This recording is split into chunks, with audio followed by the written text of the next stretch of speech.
Alaihissalam. Abu Thalib termasuk orang yang baik hatinya. Meskipun belum masuk Islam, dia selalu membantu baginda Nabi Sallallahu Alaihi Wasallam segala bentuk. Pada tahun ke-10 kenabian, ketika Abu Thalib meninggal dunia, kaum kafir mendapat kesempatan untuk mencegah perkembangan Islam dan menyakiti kaum muslimin secara lebih luas. Baginda Rasulullah Sallallahu Alaihi Wasallam pun pergi ke Taif yang diadami kabilah Saqif yang berjumlah besar dengan harapan apabila kabilah tersebut masuk Islam, kaum muslimin akan terbebas dari sebagai penderitaan dan Taif akan menjadi pondasi penyebaran agama. Setibanya di Taif, baginda Nabi Sallallahu Alaihi Wasallam langsung menemui 3 orang yang ditokohkan. Beliau berbicara dengan mereka, mengajak mereka kepada agama Allah Subhanahu wa taala dan agar mereka tahu membantu baginda Rasulullah sallallahu alaihi wasallam.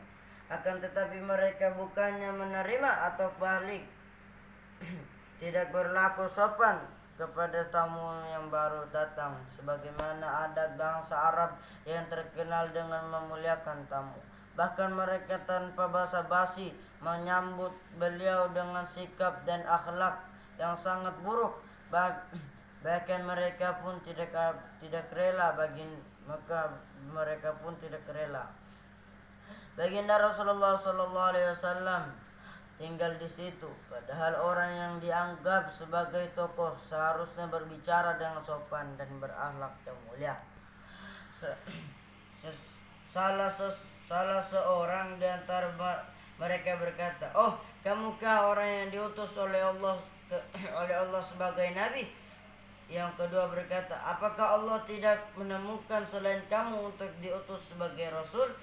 Yang ketiga berkata, "Aku tidak mau berbicara dengan kamu, sebab jika kamu memang seorang nabi seperti pengakuanmu, lalu aku menolakmu, tentu aku tidak lepas dari musibah." Jika kamu pembohong, maka aku tidak mau berbicara dengan pembohong. Akan tetapi baginda Nabi Sallallahu Alaihi Wasallam mempunyai hati yang begitu teguh, laksana sebuah batu karang. Beliau tidak berputus asa dan terus berusaha untuk mendekati masyarakat umum. Tetapi tidak seseorang pun yang mau mendengarkan beliau, jangankan menerima, bahkan mereka menghardik. Tinggalkan segera kota kami, pergilah kemana kamu suka. Ketika baginda Nabi Sallallahu Alaihi Wasallam sudah tidak dapat mengharap mereka dan bersiap-siap untuk kembali, maka mereka menyuruh anak-anak kota Taif untuk membuntuti baginda Nabi Sallallahu Alaihi Wasallam. Mereka lalu mengganggu, mencaci dan melempari baginda Nabi Sallallahu Alaihi Wasallam dengan batu sehingga kedua sandal beliau berlumuran darah. Dalam keadaan seperti itulah baginda Nabi Sallallahu Alaihi Wasallam meninggalkan Taif. Di tengah perjalanan tatkala sudah merasa aman dari gangguan anak-anak nakal itu, beliau berdoa kepada Allah Subhanahu wa taala.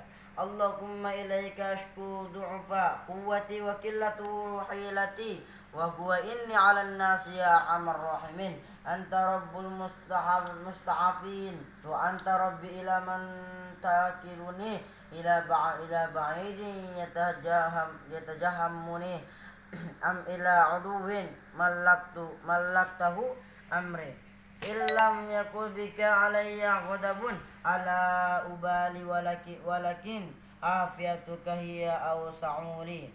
A'udhu binuri wajhika alladhi usyraqat lahu zulumatu wasoluha alaihi amrud dunya wal akhirah min an yanzila bi ghadabuka aw yahilla alayya sakhatuka lakal utba hatta tarda wala hawla wala quwata illa bika.